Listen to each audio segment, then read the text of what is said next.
Hi everyone, I hope you're having a fantastic day. I'm Christiana and I teach the Digital Startup Academy program. Today we're going to be discussing 5 tips you should know before starting your online business.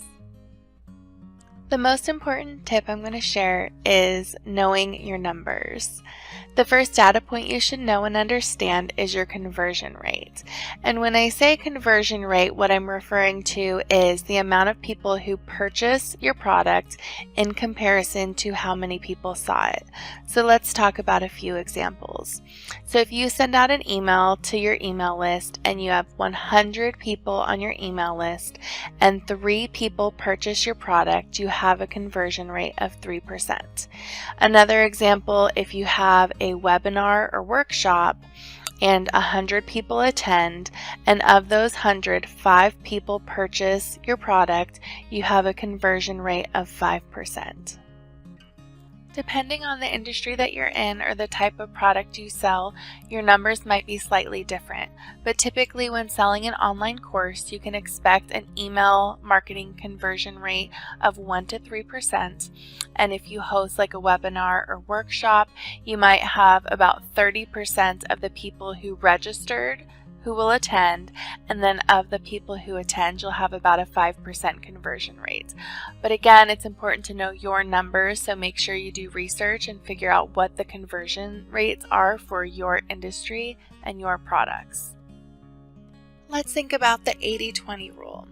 What that rule says is that you basically get 80% of your results from 20% of your efforts. And this is why understanding your numbers is so important. Once you can identify that 20% that makes your business the most money, you can make sure to keep doing those things so you're spending less time and becoming more profitable. Okay, so you may be thinking, that's great and all, but those aren't the numbers I want to talk about. I want to talk about income, profit, revenue. Well, let's go ahead and do that. Let's say you have an income goal of $50,000 per year, and you're selling a $500 product. And we're going to use a 2% conversion rate for this example because that's an industry average. Okay, so that means you need 100 customers per year. That breaks down to about 8 customers per month. In order to get 8 new customers, you need to increase your email list by 400 people per month, which breaks down to about 100 people a week. To learn more about how to actually build your email list, I have another video where I go into that in more detail, and you can check that out below. But this is basically why it's so important to understand your numbers so you can figure out what actions you're doing in your business that's actually generating profit, so that way you can keep doing those things. The next step I'm going to share with you is not to be afraid to start small. A lot of people quit in the early stages because they're putting so much work into their business and they're not making any money, or they're making very little money. And the reality is you're not going to go into it and start making 6 figures in the first couple weeks or months. And so you really need to not be afraid to start small. And so I'm going to talk about the 4 phases that you're going to go through in your business. And the time frame for each is going to vary slightly just depending on you, how much time you're able to put into it, and the industry that you're working in. So the first step is going to be making a plan. During this phase, you are not going to be making any money. You're going to be doing a lot of research to figure out what type of product you want to sell, who you're going to sell your product to, and so you're not going to be bringing in any money. This phase can last a day, and it could last indefinitely if you don't actually start completing the actions you need to build your business. In the second phase, you're going to make a little bit of money. This is where you prove your concept and you sell what I refer to as the minimum viable product. So what is the smallest version of your product or easiest version of your product you can create to start making some money? And this is going to give you immediate feedback where you're going to be able to see if there's any interest in the product that you're wanting to sell. So in this phase, you will actually make money, but it's going to be very little. So maybe a few $100s, a few $1,000, Moving into phase 3, this is where you're building your systems. So you're probably not going to make a lot of money in this phase unless you're continuing to sell your minimum viable product from phase 2. And so in phase 3, you're building your systems. First is going to be your visibility strategy. How will people learn about your business? Next, lead generation strategy. How will you connect with people who learn about your business? And finally, your conversion strategy. How are you going to turn these people into paying customers? So in this phase, you're not going to be making much money unless you're still selling your minimum viable product. But from here, we're going to move into step 4, which is working your systems. And this is where you're going to see a huge jump in your profits in your business. So the next tip I'm going to share is failure. You want to fail. And you're probably thinking, what are you talking about? Why do you want to fail? And the truth is, if you are not failing, you are not pushing yourself outside of your comfort zone as much as you should be with your business.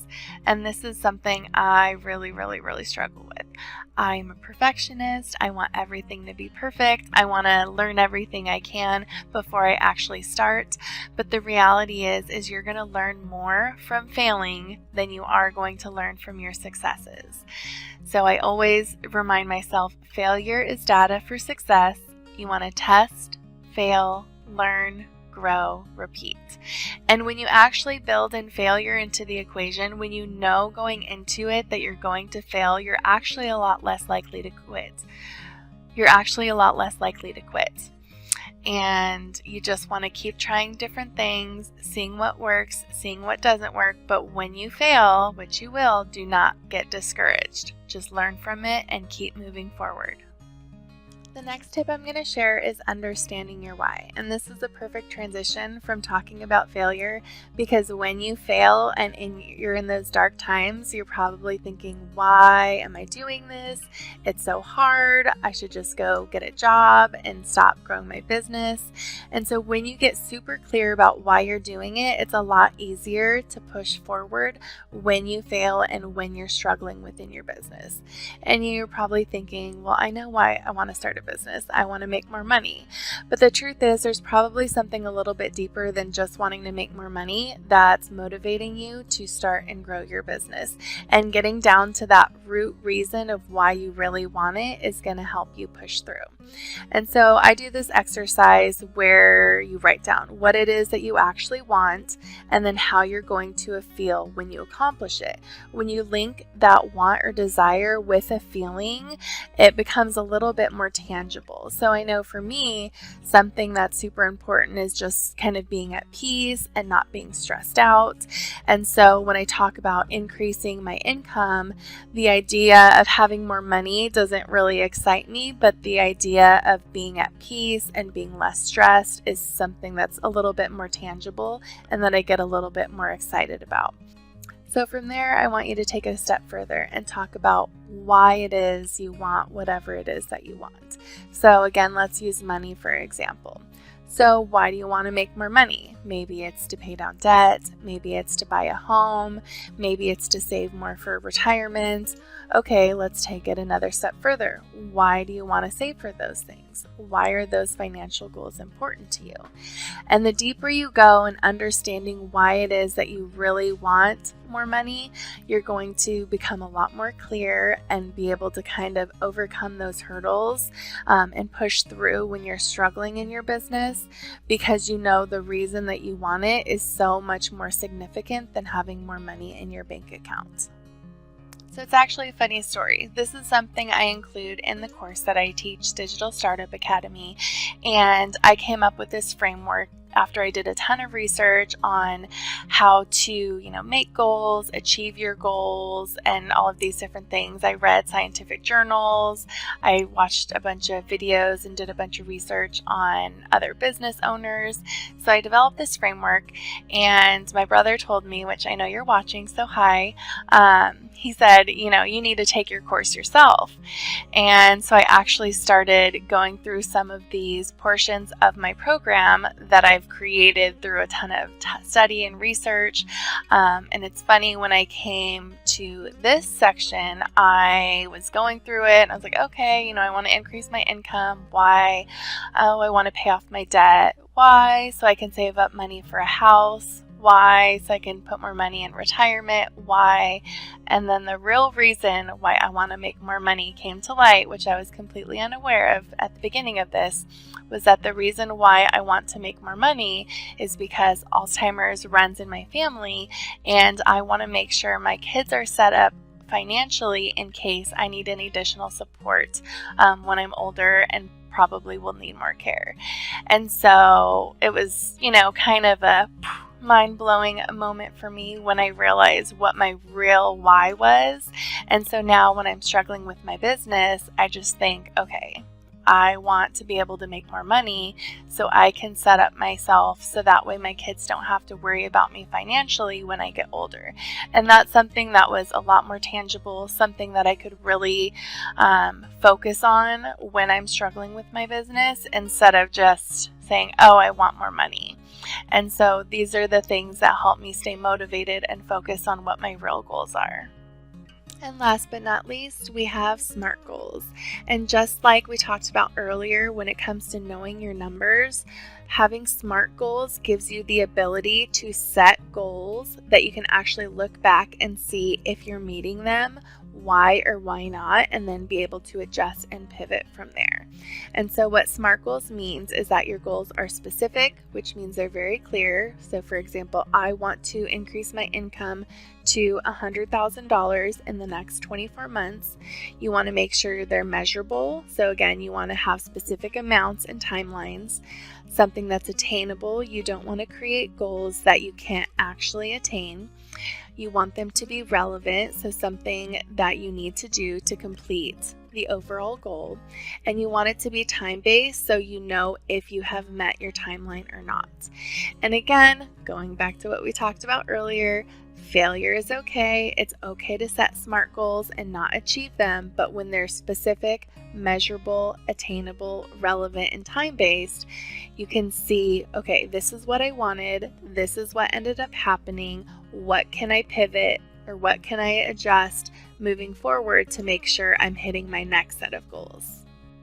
Everything I discussed today are things I teach in my course, so if you're interested in signing up for the waiting list for the next session, go to christianarichter.com. I have the link down below. And are you ready to stop trading time for money? Yes, I am. And you're going to go to the Digital Startup Academy Plus membership waitlist, join the waitlist. And then you're going to put in your name and your email address. And I use a double opt-in, so make sure once you hit sign up now, you're going to go to your email address and confirm, so that way you can officially be added, so that way you'll get information when the next session of the Digital Startup Academy starts again. I would love to hear which tip was your favorite. Let me know in the comments down below, and if you haven't already, please like and subscribe. Have a fantastic day. Bye.